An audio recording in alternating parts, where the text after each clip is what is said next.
Hey everyone, this is Odin. Um, Making a video on behalf of a very dear friend of mine. So I am home from work right now.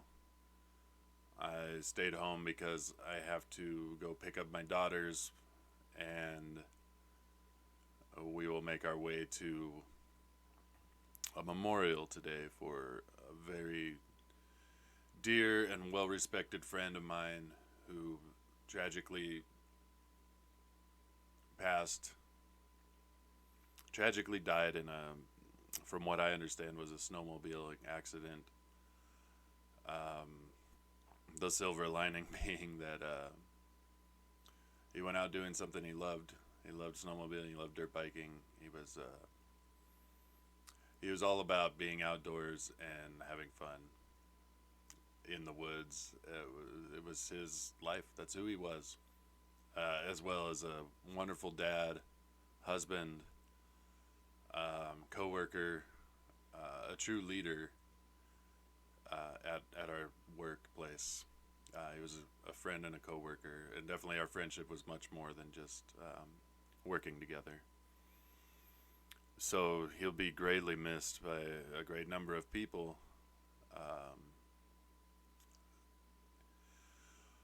but what I wanted to do was just kind of lay out what he meant to me as a friend, as a well respected friend. He was a few years younger than me, which is why it's so tragic. He was a father and a husband, and it's just sad. And it hasn't hit home yet. So I don't know that I'll shed any tears during this, but just because it's hard to even believe right now that it's true. I'm going to go to the memorial later, and that probably will bring it home in a much more real sense. But it's sad. It is sad, and I feel mostly for his wife and his children. There's a big void a lot of places, but those will be the biggest felt. Certainly at work we have a void. He was the plant manager. He'd worked his way into that position through dedication, ingenuity, and leadership, and he deserved it. I spoke very highly of him when the position came open. I said he's got to be the guy. There's nobody else who should be doing this. It has to be him, and I believed it 100%. And I was very lucky and happy that he stepped into that role and did a great job. So there's a big void there, but that's trivial compared to the void as a friend and the void that his family is going to feel. So the story of our relationship was I moved to Washington State with my ex-wife. We were going to homestead some property north of Spokane, moved to Spokane, and it was rough right off the rip for us. And her and I separated. I was struggling with finding employment, um, and ended up moving to Cheney, which is outside of Spokane. I lived there, um, and while I was living there, I found a job at this big warehouse called All Pack Container. At the time when I got the job, the plant manager was Joe Bandock. The production supervisor was Chris Lampley, the guy who hired me.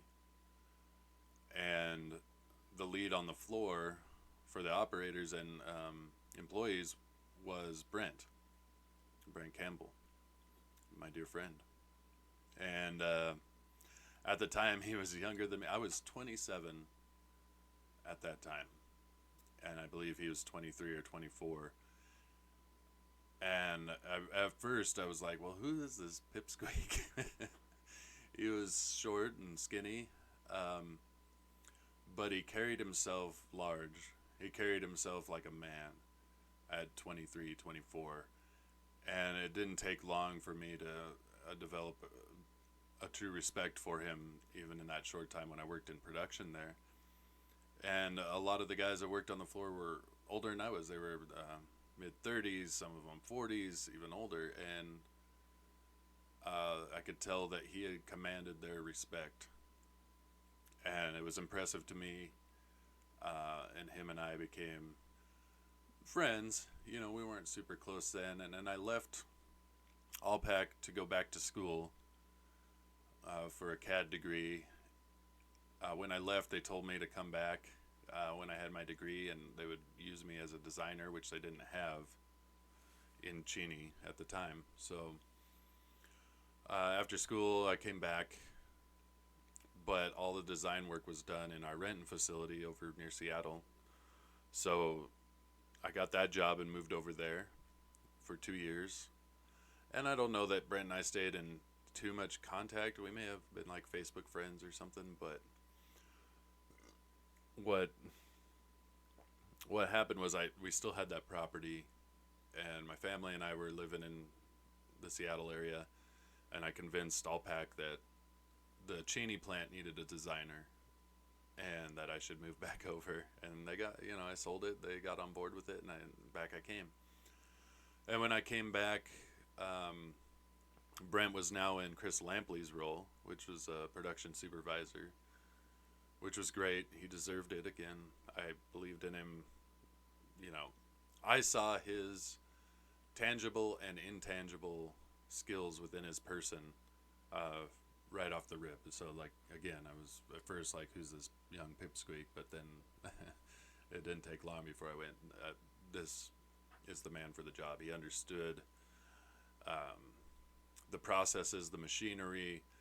He had a creative ingenuity, but beyond that, he was a leader, and a leader who cared about the people he worked with. And that was the rare thing that's hard to find. It wasn't insincere at all. It wasn't pretend. It was who he was. He cared about people, and he wanted the best from everyone. It made him a great leader, made him a great person for the position. And when eventually, not too long ago, about a year ago, Joe Bandock retired, and that's when I said Brent should be the guy. And everyone else agreed. He was obviously the choice to take over the plant manager role. But when I moved back, my first thought was like, I want to, develop this friendship. I'm going to be here. And I always respected him. And it didn't take long. We became friends, at work and outside of work. He had similar ambitions. He did end up getting his own piece of land, developing that property. That was what he wanted to do. It was something I wanted to do. He was, I think, a lot better at it.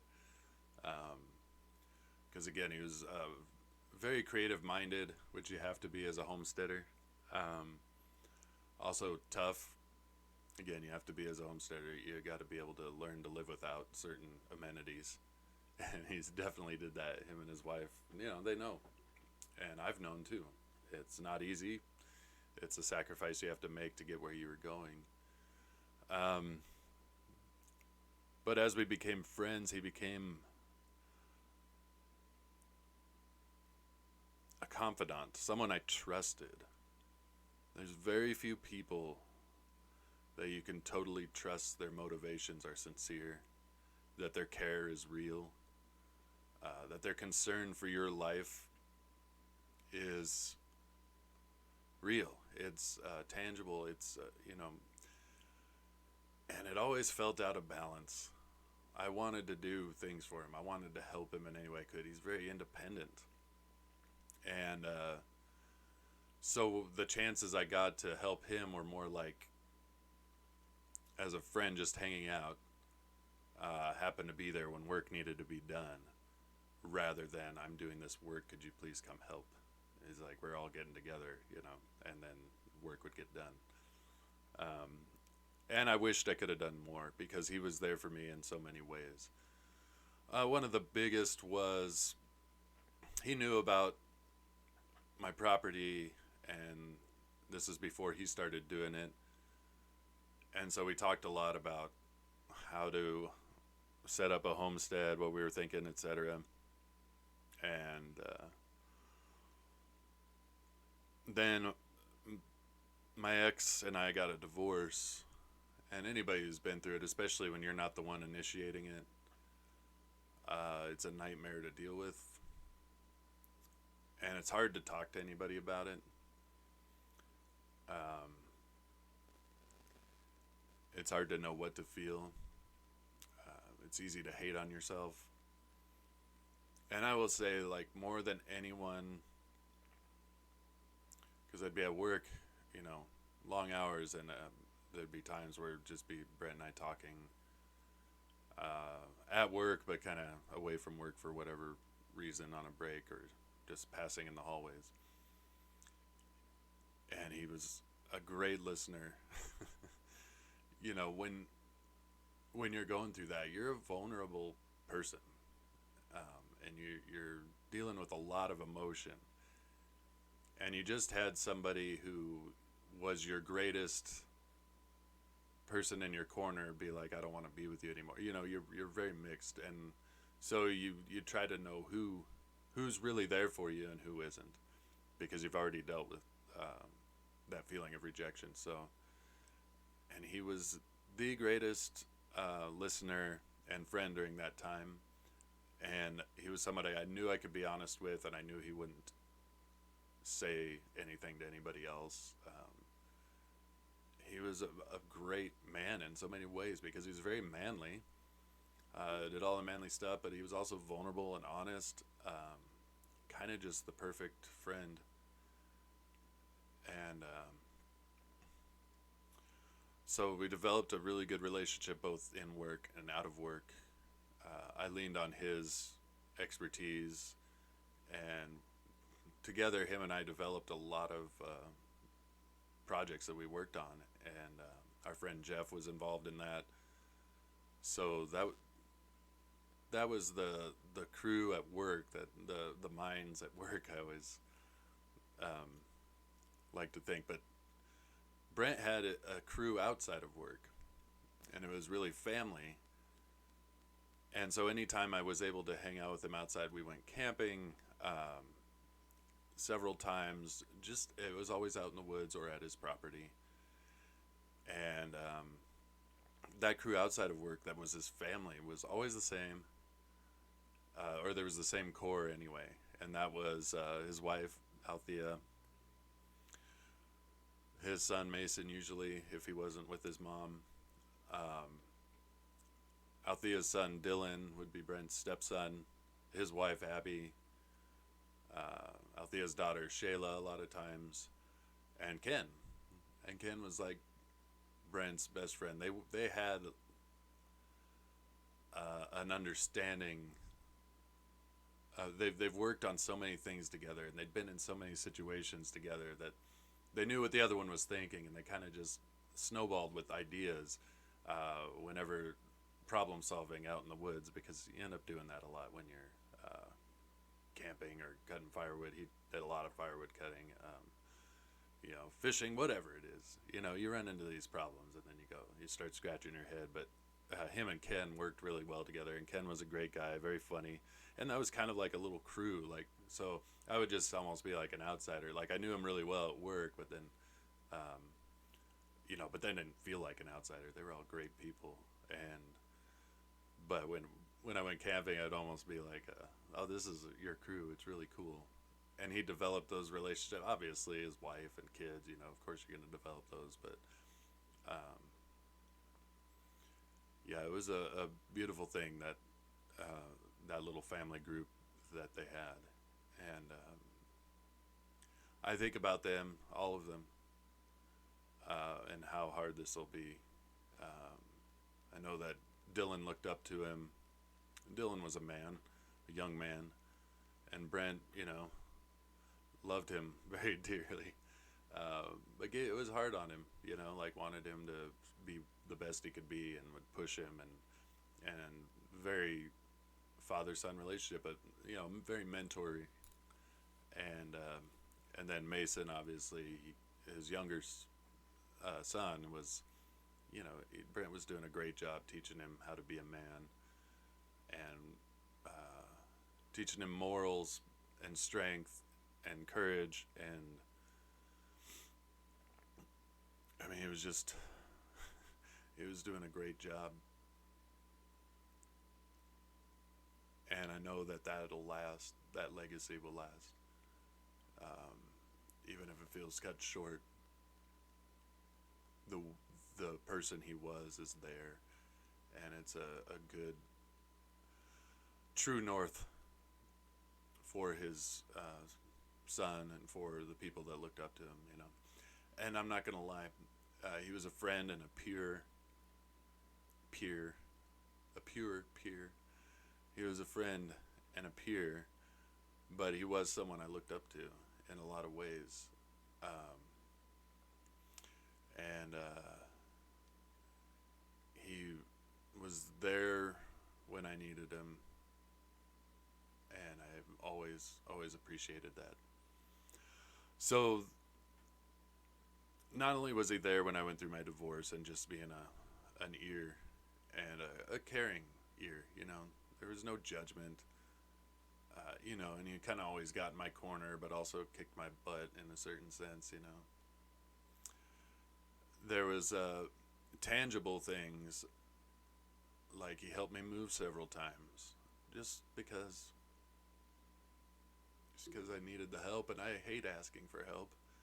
I think that's why we respected each other, and I know Jeff and Ken and these people that were also very close with Brent. That's one thing he appreciated about people was when they took care of their own shit, and he was definitely that. So it was hard to give any help and support to him because he was very independent and capable. He was, and so I'd look for any opportunities I could to give back to him. But the one time, and it was fairly recent, and it was the last kind of outside of work hanging out we did, was him saving my freaking bacon.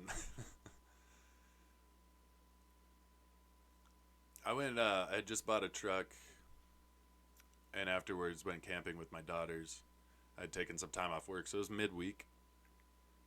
And we went, and the girls and I were just mudding around in my truck.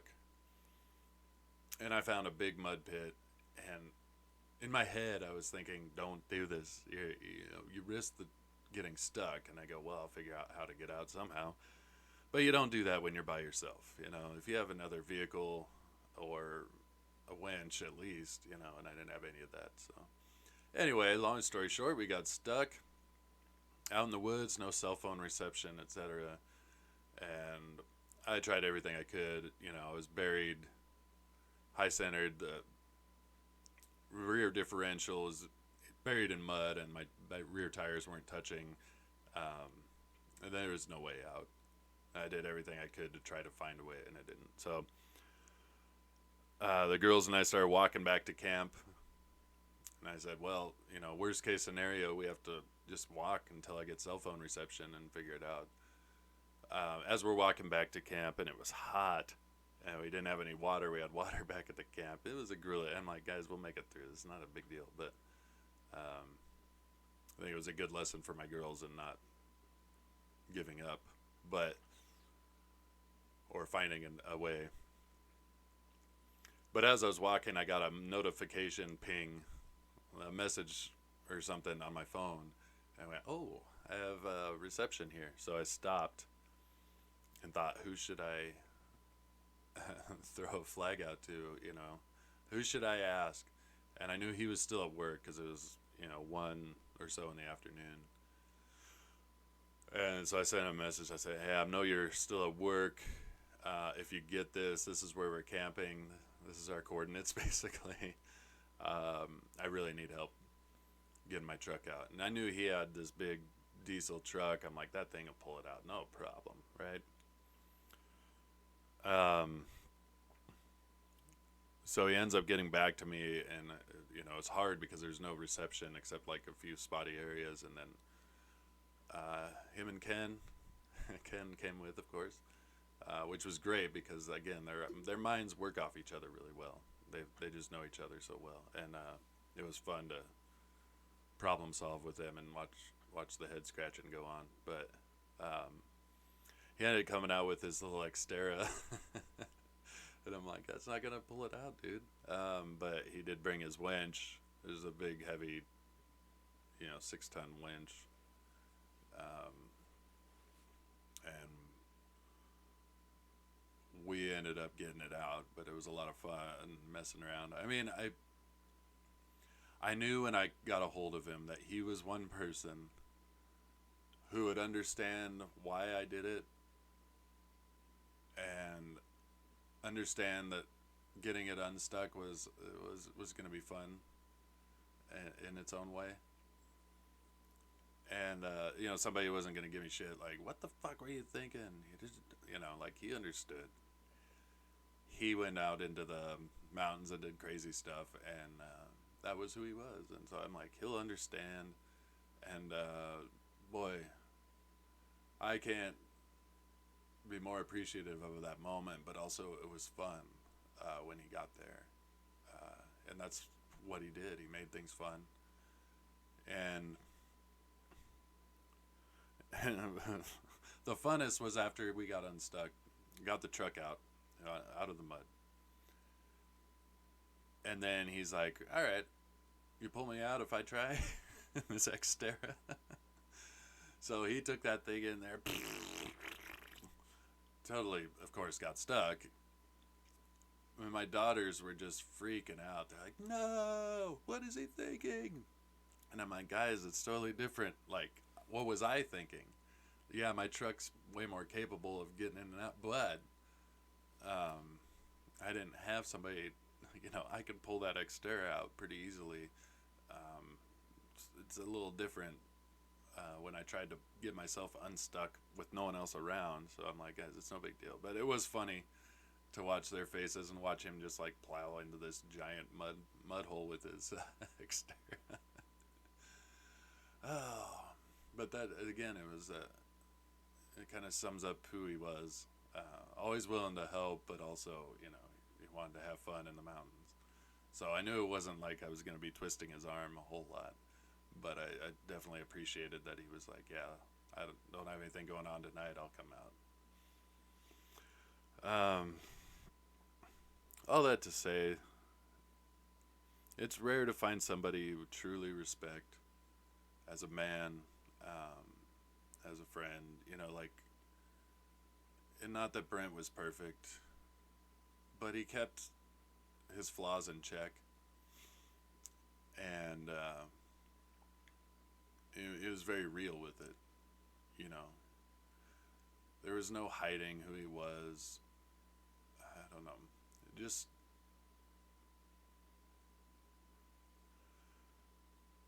It's just impossible almost to think that he's gone.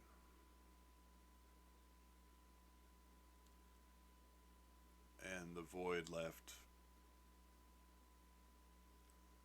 But I just want to say, Brent, you're a true friend. You're one of my favorite people. Which I don't say often about people younger than me. I generally leave a lot of respect for people who are older, but Brent was mature and immature at the same time, in like a very awesome balance. And I'm gonna miss you, my friend. And to his family, and I hope they know this, that anything you ever need, Althea, Mason, Dylan, I would do anything for that guy, which means I would do anything for his family. So, we have to say so long to one of my favorite people. And I'll be at the memorial later today with a lot of people that feel like I did. I really respected him, some that really looked up to him. And the void will be felt, but we'll all, when I'm out in the woods, finding myself in weird situations or just having fun, I will at least mentally raise a glass to my good friend Brent. I love you, buddy.